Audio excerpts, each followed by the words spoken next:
दोस्तों, जैसा कि आप सब जानते हैं कि बुध को ग्रहों में राजकुमार का दर्जा प्राप्त है और वो व्यापार व बुद्धि के कारक हैं। यदि आपकी कुंडली में बुध की स्थिति खराब है तो आपका व्यापार ठीक से नहीं चल सकता, और यदि आपकी कुंडली में बुध की स्थिति अच्छी है या बुध उच्च के हैं तो आपका व्यापार बहुत ही शानदार चलता है और आप एक सफल बिजनेसमैन भी बनते हैं। वही बुध 21 अगस्त 2022 को अपनी उच्च राशि में प्रवेश करने जा रहे हैं और पूरे 67 दिन कन्या राशि में रहकर आपको अपने बहुत ही ज़्यादा शुभ फल प्रदान करेंगे। बुध 21 अगस्त को कन्या राशि में प्रवेश करेंगे और कन्या राशि में 10 सितंबर को वक्री हो जाएंगे और 24 दिन वक्री रहने के बाद 3 अक्टूबर को मार्गी हो जाएंगे। इस बीच ये कन्या राशि में रहेंगे और 26 अक्टूबर तक कन्या राशि में ही बने रहेंगे। बुध व्यापार, बुद्धि, ज्योतिष, अकाउंट्स, हमारी स्किन, गर्दन व वाणी आदि बहुत सी चीज़ों के कारक हैं। बुध जिस भाव में स्थित होते हैं उसी भाव के अनुसार इन सब चीज़ों का फल देते हैं।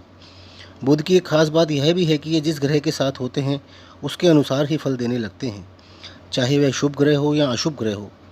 और अपनी उच्च राशि में आने पर तो बुध एक बालक की तरह प्रसन्न होकर अपने शुभ फल देते हैं। कन्या राशि के स्वामी भी बुध ही हैं। इसके अलावा बुध मिथुन राशि के भी स्वामी हैं। कन्या राशि बुध की अपनी राशि व उच्च की राशि दोनों ही है।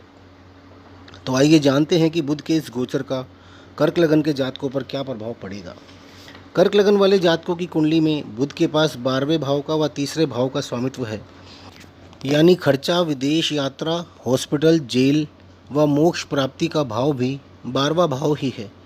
तीसरे भाव से हम जातक की छुपी हुई प्रतिभा, जॉब में ट्रांसफ़र, छोटे भाई बहन, छोटी यात्राएं, आपका साहस, पड़ोसी, नेशनल लेवल का खिलाड़ी बनना आदि देखते हैं।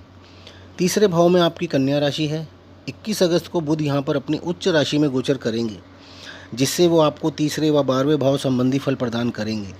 यानी कि आप यदि जॉब में हैं तो आपका ट्रांसफ़र विदेश में कहीं या दूर भी हो सकता है।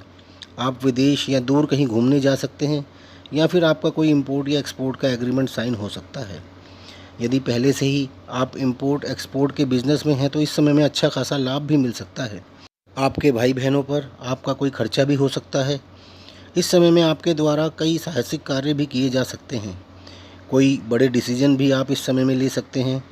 बिज़नेस से रिलेटेड कोई बड़े एग्रीमेंट इस समय में आप साइन कर सकते हैं। नए ऑफिसेज़ या शॉप्स की ओपनिंग कर सकते हैं या फ्रेंचाइजी आदि ले सकते हैं। बुध के गोचर के 67 दिन आपके लिए बहुत प्रभावशाली रहने वाले हैं, क्योंकि बुध एक शुभ ग्रह है और उस पर एक सबसे प्रभावशाली शुभ ग्रह बृहस्पति अपनी स्वराशि के होकर भाग्य भाव में बैठकर, जो कि सबसे प्रबल व शुभ त्रिकोण भाव है, वहाँ से दृष्टि देंगे। तो आपको बुध के उच्च राशि में गोचर के शुभ फल मिलना स्वाभाविक है। स्टूडेंट्स के लिए यह समय अपनी प्रतिभा दिखाने का है। कर्क लगन के स्टूडेंट्स की कलात्मक क्षमता में इस समय आश्चर्यजनक रूप से बढ़ोतरी होगी। आप चाहें तो इस समय में किसी भी कंपटीशन में हिस्सा ले सकते हैं, क्योंकि छठा भाव, जो कि कंपटीशन का भी भाव है, उसके स्वामी बृहस्पति की दृष्टि भी आपके तीसरे भाव पर यानी बुध पर पड़ रही है। और 17 सितंबर को कर्क लगन के जातकों के धन भाव के स्वामी सूर्य भी बुध के साथ बुधादित्य योग बनाएंगे और आपको इस गोचर का बहुत ही ज़बरदस्त लाभ देंगे। 16 अक्टूबर से मंगल, जो आपके दशम भाव यानी कर्म भाव के स्वामी हैं, वो 12वें भाव में आ जाएंगे। इस समय में विदेश संबंधी व्यापार में आप इन्वॉल्व हो सकते हैं, यानी आपके बाहर से बिजनेस शुरू होने के चांसेस बढ़ जाएंगे। तो दोस्तों, आपको ये वीडियो पसंद आए तो इसे लाइक कर लें और हमारे चैनल को सब्सक्राइब कर लें। धन्यवाद।